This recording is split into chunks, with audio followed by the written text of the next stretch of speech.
The Maritime Pollution Act 2016. The Maritime Pollution Act leaves many important details of maritime sector oversight to be addressed in regulations that will be drafted and adopted at the discretion of the Minister. The Act lists about 10 important sectors of maritime activities, over 30 sub-areas, and more than 40 issues that the Minister has the discretion to address in regulations. However, many of these are key to proper regulatory oversight of the maritime environment and should not be left open or undecided or subject to the discretion of a minister to make regulations. The risk with the Act as currently enacted is that it creates a significant regulatory gap while the regulations are being developed.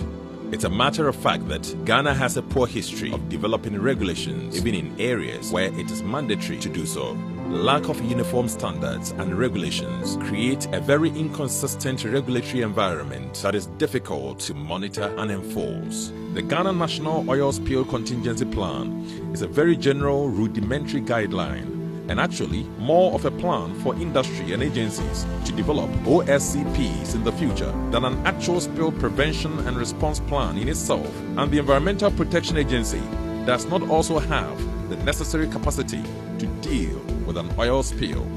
The National Oil Spill Contingency Plan of 2015 was formulated to respond to oil spills of any size in Ghanaian waters. However, a designed spill size of 21,000 tons is envisaged in the contingency plan. The size of the design spill used by the National Oil Spill Contingency Plan failed to consider large oil spills associated with well blowouts or other uncontrolled releases. The Oil Spill Contingency Plan also does not have a locally designed compensation scheme in relation to oil spill. The current plan refers to international protocols such as the Civil Liabilities Convention of 1969 and Fund Convention of 1991, but failed to develop a scheme for the Ghanaian context. Similarly, Act 919 does not also provide us with a scheme or procedure for claiming compensation.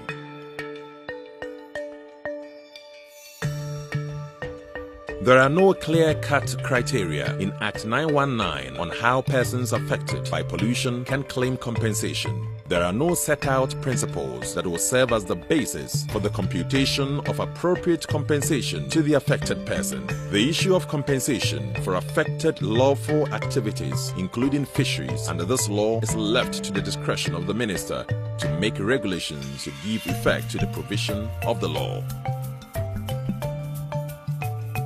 There are no provisions within Ghana's petroleum regime that require operators to prepare and submit plans for decommissioning and site restoration of areas impacted by early-stage activities, including drilling.